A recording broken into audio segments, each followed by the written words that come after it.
We'll talk to former Ambassador Asif Durrani about the latest situation in occupied Kashmir. What have Pakistan's diplomatic efforts, Mr. Durrani, achieved over the past 1 year of India's illegal annexation and inhuman clampdown of the occupied valley? When you talk about Pakistan's achievements, Pakistan has been able to further highlight the duplicity of the Indian state towards the Kashmiri people. While the pretext has been to have development for the Kashmiris, in fact, Kashmiris have gone down further economically and on socio-political context. If you talk about, then even pro-Kashmiri politicians, they have been put behind bars. They have been put under house arrest.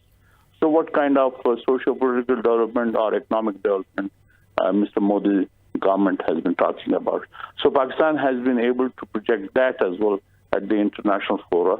And you might have observed that Security Council had 2 informal sessions.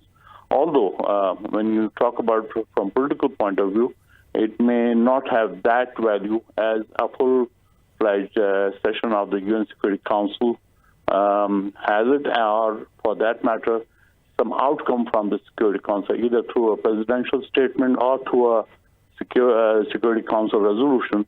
That did not come by, but that was quite obvious because 1 or 2 odd permanent members of the Security Council, they opposed a formal session of the UN Security Council. So, Mr. Durrani, what has been the diplomatic cost for India because of its violation of UN resolutions in particular? I think it's a substantive cost for India. For the first time, even sober analysts and Western media, they have questioned the credentials of Indian democracy.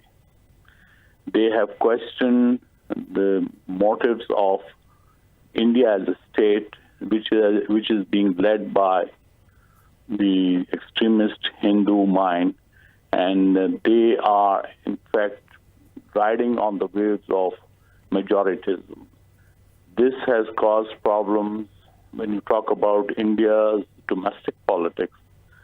So in that context, minorities are at the receiving end, particularly the Muslims. There is a fierce psychosis in the country. The majority, they lynched the minority, especially Muslims, and you might have seen the images throughout. And this has been noticed by the world. And in Kashmir, this has been so much internationalized that during the past 7 decades, this is the first time, and this is Modi's government, that the dispute has been internationalized, especially by the media. Earlier, the Western media were shy in discussing the Kashmir dispute. Now, in fact, it is the media which projected Modi's repressive actions in occupied Jammu and Kashmir so much that Indians actually they became unnerved, and this is what would be in fact would force the Modi government to see the reason. Otherwise, I think they will have a really a tough time ahead, both politically as well as otherwise. You can say that there are countries, for instance, Turkey and Iran and Malaysia, they came up so openly in opposing Indian actions in the occupied Jammu and Kashmir state.